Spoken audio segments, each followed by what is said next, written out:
le laissiez aussi dehors. Tango botiki nzambe libanda na likambo moko ngana kolinga ete botika ngai pe libanda. Quand vous abandonnez Dieu, Tango bino botiki nzambe abandonnez-moi aussi. botika ngai pe lokola. Vous abandonnez Dieu, moi aussi je vous abandonne. Botiki nzambe ngai pe na kotika bino.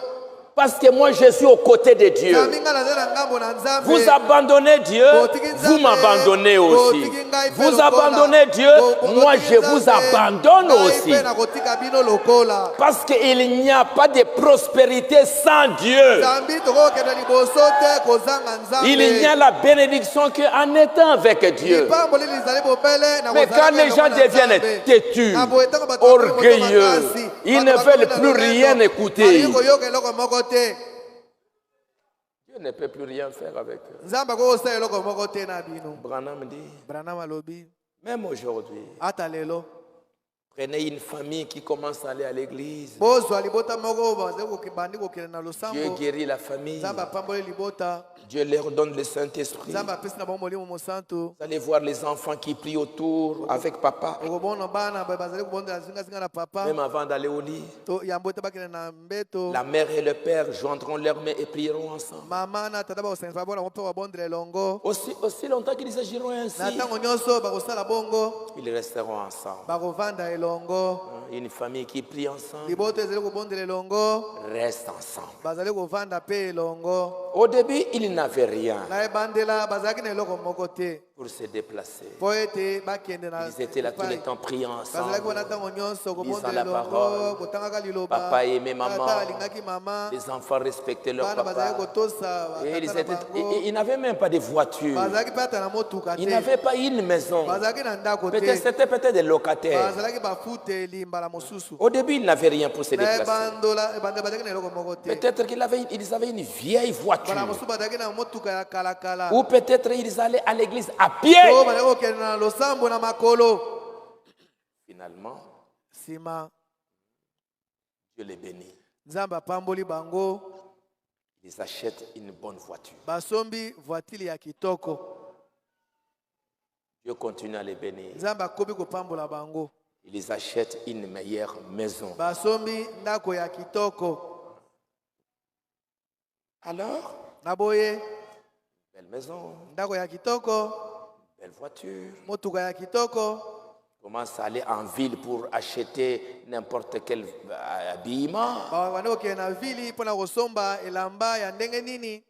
Et puis frère Branham dit, alors, vous vous apercevez qu'ils veulent s'associer à ce que le monde appelle une meilleure classe. Naomi, tu écoutes, tu es en train de dormir.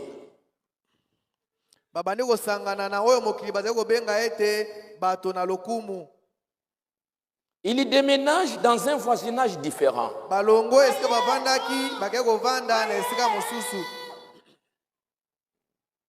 Et là, il découvre qu'il commence à subir une mauvaise influence.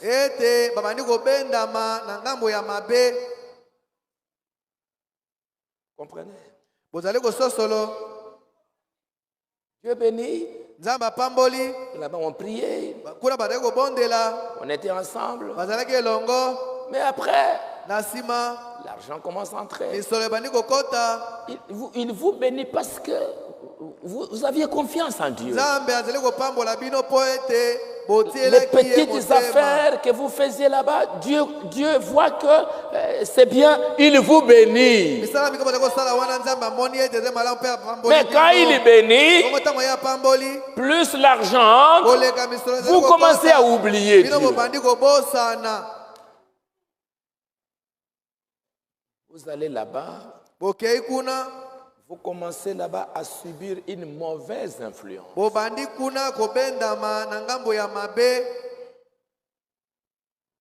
Je vis ça, mes amis. Au lieu de rester, la famille, priant Dieu, craignant Dieu, vous commencez à subir une mauvaise influence. Un frère, Dieu le bénit. Il reçoit maintenant un bon travail. Il a maintenant un bon salaire. Il oublie la famille. Il ne prie plus. Ils achètent la télévision. Ils achètent ceci. Ils achètent ça. Toutes sortes de choses inutiles. Les enfants, papa, ça, tel film, tel film. On achète. On commence à mettre à la maison. Au moment de la prière, les enfants en train de regarder les films. Ils sont en train de regarder. Le langage de la prière commence à disparaître. Ça commence maintenant le langage du film, le langage de ceci, le langage des boxe.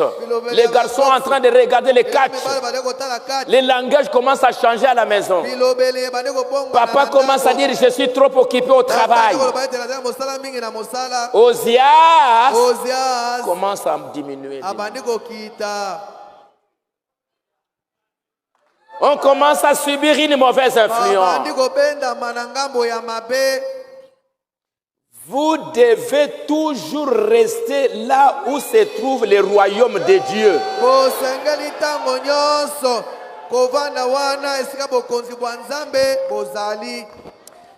Écoutez bien ça. Vous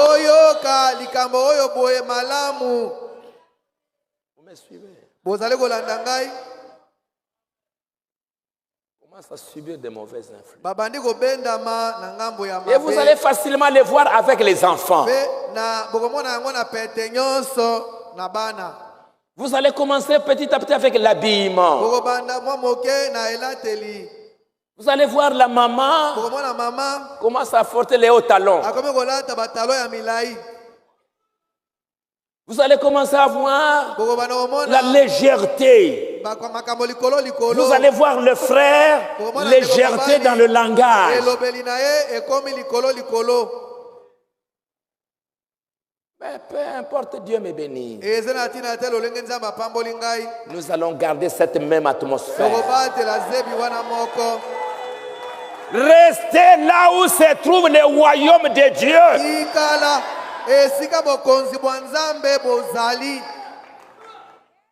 Restez où vous pouvez être nourris spirituellement jour et nuit.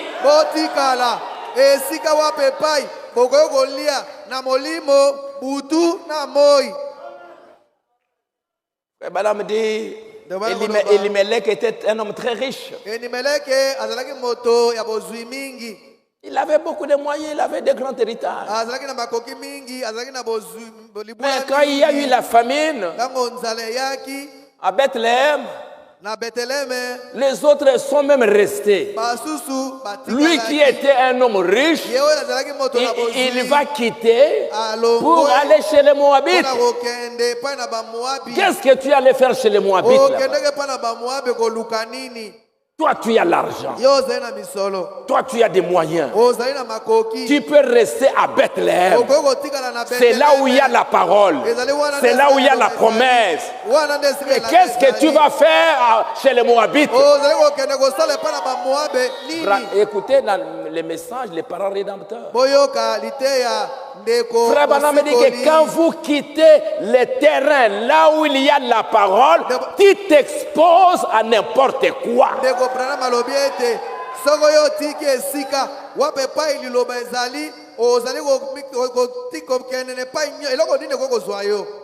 Beaucoup de croyants ont mordu la poussière à cause de ça.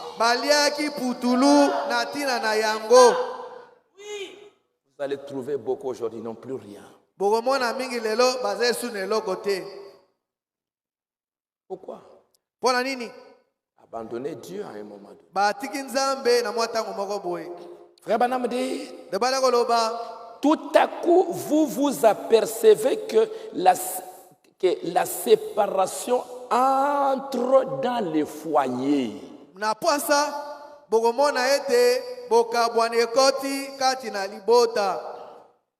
la mondanité et qu'il commence à s'élever. Même les enfants commencent à être des orgueilleux. Très orgueilleux. Ils vont à l'école là-bas très orgueilleux. Vous les voyez dans tous les sens.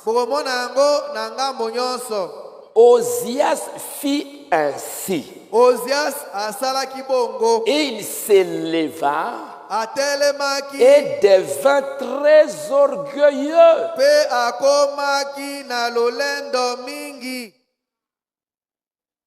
J'ai remercié Dieu il y a quelque temps. Un frère m'a envoyé un don, quelque chose comme ça. Donc il avait eu un peu de l'argent au travail.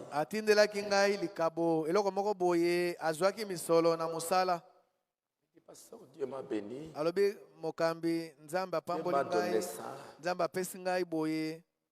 Je vous offre aussi la dîme, l'offrande pour ce que Dieu a fait.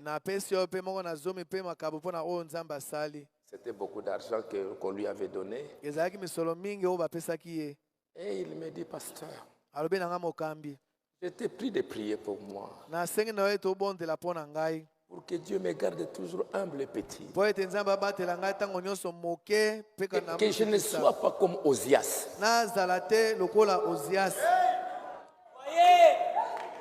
Je viens juste de me rappeler pendant que Dieu me garde humble. Que l'argent ne m'amène pas à devenir comme Osias. J'ai dit, Seigneur, bénis cet homme. Qui comprend ça? Parce que c'est très important que vous puissiez comprendre ça. Pour que même si l'erreur vient entrer, toi tu sais que, oh Dieu, je ne vais pas, je ne vais pas. Et Dieu va te protéger. Mais quand tu oublies, tu penses que cette richesse-là va t'amener quelque part, c'est comme ça que la famille va tomber. Osias, et madame continue. Pour nous montrer, quand maintenant il entra dans le temple, nous découvrons qu'il entra dans le temple. Quand il se fut élevé dans son cœur, Branham dit que c'est dans 2 Chroniques 26. Nous découvrons qu'il entra dans le temple pour brûler de l'encens. À ce moment-là, le sacrificateur, avec les autres, les suivis, lui ont dit, ne fais pas cela, tu agis mal. Tu n'es pas un sacrificateur. Tu es un roi. Mais cela l'irrita. Il s'est mis en colère. Ne pouvant pas contenir la colère, il a allumé. Et Dieu le frappa de la lèpre. Et il mourut un lépreux. L'orgueil. Parce que Dieu l'a béni. Parce que avec la technologie, il est devenu très puissant. Il a inventé des machines. Il pouvait vendre les machines partout. Il pouvait faire des exploits.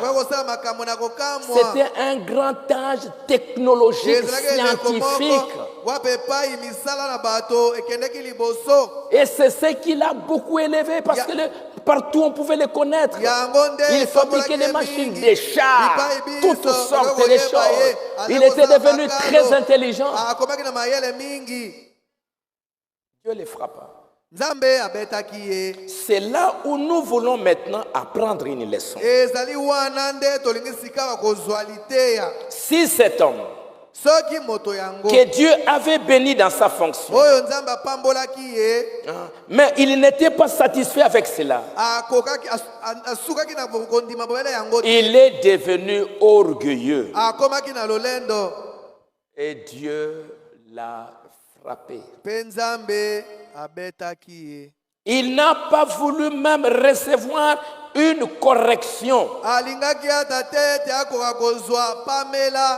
Pas même qu'une correction. Je peux commettre une erreur. Mais quand on me corrige, c'est la grâce de Dieu.